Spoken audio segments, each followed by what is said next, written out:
உலகெங்கும் பரவி வாழக்கூடிய 13 கோடி மக்கள் தொகையை கொண்ட ஒரு மூத்த பெருத்த தேசிய இனத்தின் மக்கள் நாங்கள்.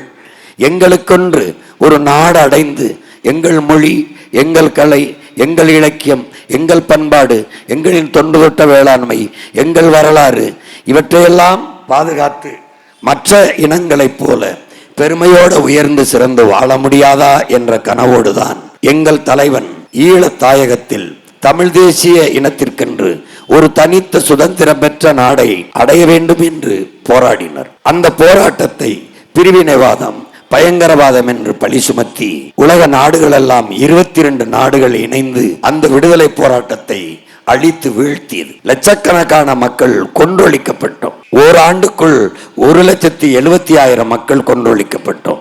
பச்சிளம் குழந்தைகள் நச்சு குண்டுகளுக்கு கரியானார்கள்.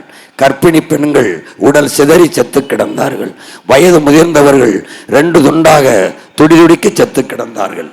எல்லாம் எங்கள் நிலமெல்லாம் பிணம், என் தாய் மடியெங்கும் ரத்தம், திரும்பும் திசையெல்லாம் கத்தலும் கதறலும் ஓலமும் ஒப்பாரியும். என் ராமேஸ்வரம் கடலிலே கலந்தது என் இன சொந்தங்களின் கண்ணீர். அந்த களத்தில் நின்று வந்த மகன், அந்த காயத்தை இதயத்தில் தாங்கிய மகன் என்ன செய்வதென்று தெரியவில்லை. இங்கே இருந்த அதிகாரங்கள், இங்கே இருந்த தலைமைகள், கட்சிகள் எங்களுக்கானது, எங்கள் எதிர்காலத்துக்கானது என்று நம்பி இருந்த பிள்ளைகளில் உங்கள் மகன் நானும் ஒருவன்.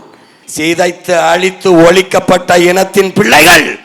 அங்கொரு நெருப்பு துண்டு, அங்கொரு நெருப்பு துண்டு, அங்கொரு நெருப்பு துண்டு, அங்க ஒரு கங்காக என்ன செய்வது என்ன செய்வது என்ன செய்வது என்று தெரியாமல் கனண்டு கொண்டிருந்தோம். அப்போ சிவகங்கையில இருந்து வீர பெரும்பாட்டன் மருதுபாண்டியன் மண்ணிலிருந்து, வீர பெரும்பாட்டி வேலு நாச்சியார் மண்ணிலிருந்து அவன் பேரன் வந்தேன். நாங்கள் தமிழர்கள் வீழ்ந்தோம் என்று நினைத்தாயா? எவ்விடத்தில் வீழ்ந்தோமோ அவ்விடத்தை எழுந்தோம் என்று என் ஈழ தாயகத்தில் இறக்கப்பட்ட புலிக்கொடியை இன்னொரு தாயகத்தில் தூக்கி நிறுத்தி நாங்கள் தமிழர்கள் என்ற தேசிய இன உணர்வுக்குள் தளர தொடங்கினோம். லட்சக்கணக்காக கூடி இன்னைக்கு எழுச்சிமிக்க இன உணர்வு, மான உணர்வு கொண்ட இன்னும் பல லட்சக்கணக்கான இளைஞர்கள் துடித்து கலர்ந்து நிற்கிறோம்.